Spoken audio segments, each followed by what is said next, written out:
Assalamualaikum semuanya, selamat sore. Waalaikumsalam warahmatullahi wabarakatuh. Selamat sore.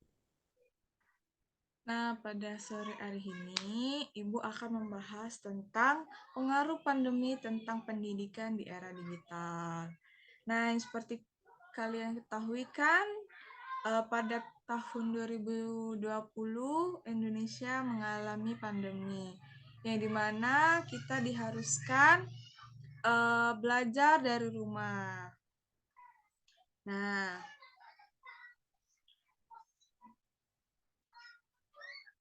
sebelum itu, Ibu sedikit menjelaskan tentang teknologi informasi dalam kehidupan sehari-hari itu memang penting dalam kehidupan manusia. Hal ini digunakan dengan teknologi informasi yang mempengaruhi segala bidang kehidupan seperti itu bidang pendidikan. Nah, di era globalisasi pada saat ini, peran teknologi dan informasi itu sangat penting karena pendidikan sebagai salah satu bidang yang menggunakan teknologi. Kemudian tuh uh, secara eksistensial dan teknik, pembelajaran di masa pandemi COVID-19 ini cenderung seperti dilakukan secara online yang dilakukan di rumah. Tapi pembelajaran online ini penting dan harus ditinjau kembali karena keragaman ruang dan kesempatan orang tua memberikan kesempatan belajar online untuk anak-anak yang beragam.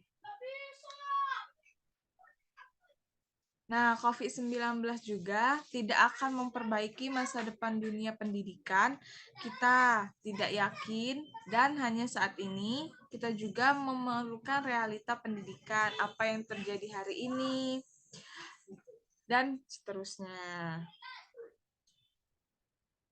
Pastinya kan kalau kita belajar online atau belajar digital itu banyak pengaruh yang negatif gitu kan.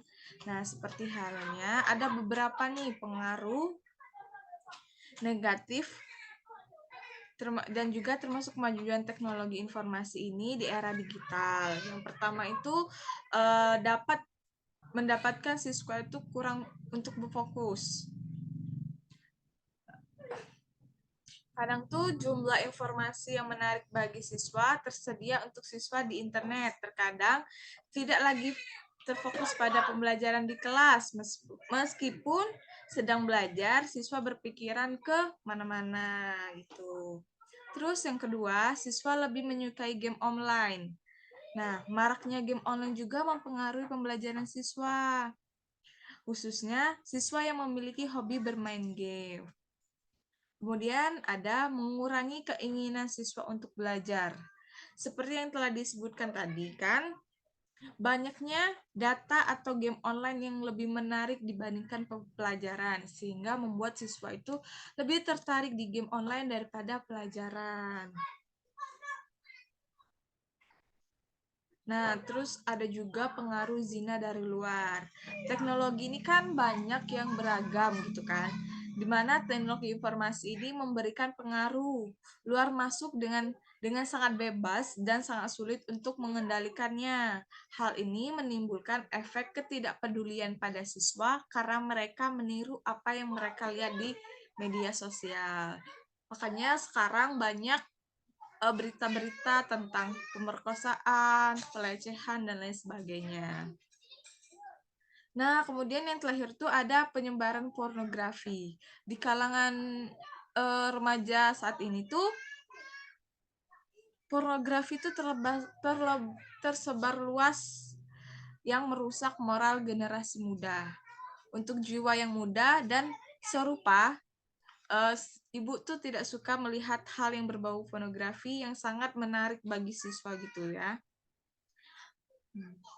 Jadi kayak banyaknya pornografi yang tersebar di kalangan pelajar.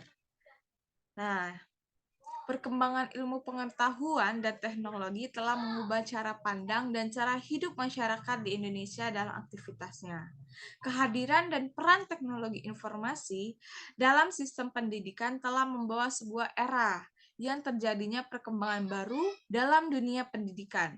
Namun, perkembangan tersebut tidak ditemukan meningkatkan sumber daya manusia yang menentukan keberhasilan pendidikan secara keseluruhan di Indonesia.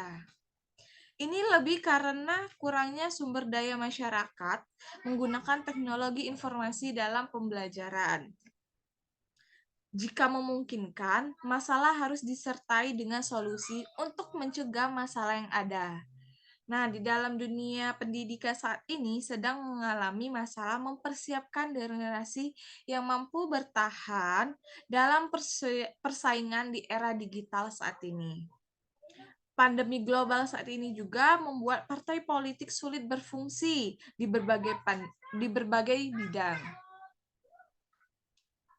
Nah, sektor pendidikan Indonesia saat ini sedang mengalami tantangan besar yang tidak biasa. Akibat pandemi ini, semua kegiatan, terutama pendidikan di Indonesia, terhenti sementara atau belajar secara daring. Ini.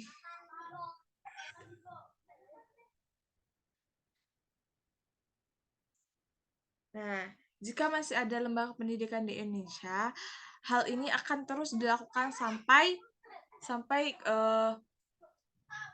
Indonesia kembali normal. Tapi sekarang alhamdulillah di tahun 2023 ini COVID-19 juga lumayan sudah hilang dan kita sudah menerapkan yang namanya sistem hybrid atau pembelajaran secara setengah daring dan setengah online.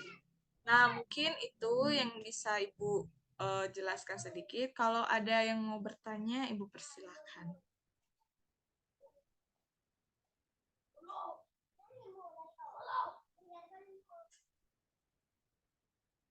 Ya, boleh kepada Saudara Ayu, Ibu persilakan.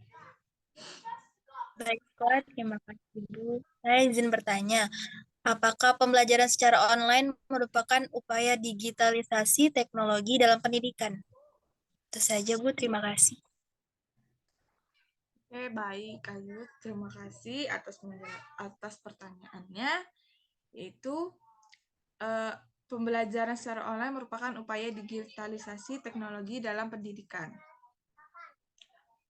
Pembelajaran online itu merupakan digitalisasi dalam dunia pendidikan karena yang terjadi yang tadinya pembelajaran diperlukan tatap muka menggunakan kertas, tempat dan sebagainya, namun kini semuanya dapat dilakukan melalui teknologi, yaitu melalui aplikasi dari perangkat elektronik, misal dari Zoom, Gmeet, dan aplikasi lainnya yang sangat diperlukan untuk belajar online. Jadi kita walaupun secara di rumah kita masih bisa tetap melaksanakan pembelajaran.